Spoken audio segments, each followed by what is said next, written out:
கர்த்தருக்குள் பிரியமானவர்களே, கர்த்தருக்கு ஸ்தோத்திரம். இந்த நாளைக்கு கூட தேவனுடைய வார்த்தை சங்கீத புஸ்தகம் 119 சங்கீதம் 14வது வசனத்தை வாசிக்கிறேன். திரளான செல்வத்தில் களி கூறுவது போல நான் உமது சாட்சியின் வழியில் களி கூறுவேன் என்று சங்கீதக்காரன் தாவீது சொல்றார். திரளான செல்வத்துல களி கூறுகிற ஒரு மனிதனை போல நான் என்ன செய்யணும்னா உங்க சாட்சியின் வழியில களி கூறுவேன் என்று சொல்கிறார். சாட்சி அப்படின்னாலே தேவன் நமக்காக செய்யப்பட்ட ஒவ்வொரு சாட்சிகளை நம்ம எண்ணி எண்ணி களி கூறுவோமா. பெரிய ஐஸ்வர்யவானா இருக்கிறவங்க, நல்ல வசதியா இருக்கிறவங்க, ஒரு நல்ல அழகான ஒரு வீடோ பங்களா ஏதோ கட்டினவங்க அந்த கூடாரத்தை பார்த்து அவ்வளவு சந்தோஷப்பட்டு மகிழ்ச்சி அடைவாங்க. நம்ம இந்த அளவுக்கு கட்டிருக்கோமா, இந்த அளவுக்கு நம்ம செல்வத்தை சேர்த்திருக்கோமான்னு சொல்லி சந்தோஷப்பட்டு களி கூறுவாங்க. ஆனா தேவன் சொல்லுகிறார், கர்த்தருடைய பிள்ளைகளை பார்த்து சொல்லுகிறார், நீங்க எதுல களி கூறணுமா, தேவன் செய்த நன்மைகளை நினைத்து சாட்சியாய் அந்த சாட்சியின் வழியில களி கூறணுங்களாம். நமக்கு ஆண்டவர் ஒவ்வொரு நாளும் செய்த நன்மைகளை நம்ம ஒவ்வொரு நாளும் சொல்லி சொல்லி சொல்லி அதில் களி கூறணுமா. ஆண்டவர் என்னை முன்குறித்த காரியம், ஒவ்வொரு காரியத்தையும் ஆண்டவர் சமூகத்துல நான் சொல்லுவேன்.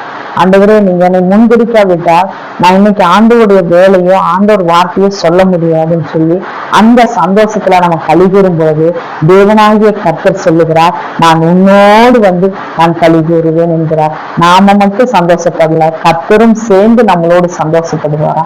அதனால ஆண்டவர் சொல்லுகிறார், இந்த நாளில நம்ம எல்லாவற்றையும் என்ன செய்யறாருங்க, அதே நம்ம நினைச்சிட்டு களி கூறதை விட ஆண்டவர் வார்த்தையும் ஆண்டவர் வசனமும் நம்மளை தேற்றுகிற அற்புதங்களையும் நினைச்சு நாம் சொல்லும் பொழுது பிறருக்கு நம்ம என்ன சொல்லுங்க, நன்மையான பிள்ளைகள் சாட்சியுள்ள பிள்ளைகள் வாழும் பொழுது கர்த்தர் அதனுள் வாசமாய் இருந்து களி கூறுகிற தெய்வமா இருக்கிறார். அதனால ஆண்டவருக்குள் கர்த்தருக்குள் நான் களி கூறுகிறேன் என்று நான் சொல்லும் பொழுது கர்த்தர் சொல்லுகிறார், நான் உன்னோடு கூட வாசம் செய்கிறேன் என்கிறார். அதனால இந்த நாளில் பரிசுத்த தகப்பன் உங்களை பார்த்து சொல்லுகிறார், நீங்க ஆண்டவரோடு என்ன செய்றீங்களாமா, அப்பா நீங்க என்னை ரட்சிக்கப்பட்ட நாள் முதல் இந்நாள் வரைக்கும் ஒவ்வொரு அற்புதங்களினால் என்னை வழிநடத்திருக்கீங்க, ஒவ்வொரு அதிசயத்தை என் வாழ்க்கையில செஞ்சிருக்கீங்க.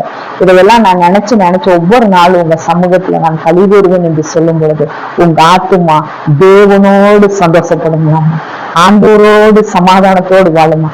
அப்போ ஆண்டவர் உங்களோடு கூட இருப்பார் என்று கர்த்தர் சொல்லுகிறார். அதனால் பரிசுத்த தகப்பன் இந்த நாளில் கூட உங்களுக்கு நல்ல வார்த்தையை தந்திருக்கிறார், நல்ல ஆலோசனை தந்திருக்கிறார், ஆசீர்வாதமான காரியத்தை செய்ய போகிறார். கர்த்தர் கொடுத்த வார்த்தைக்கு நன்றி.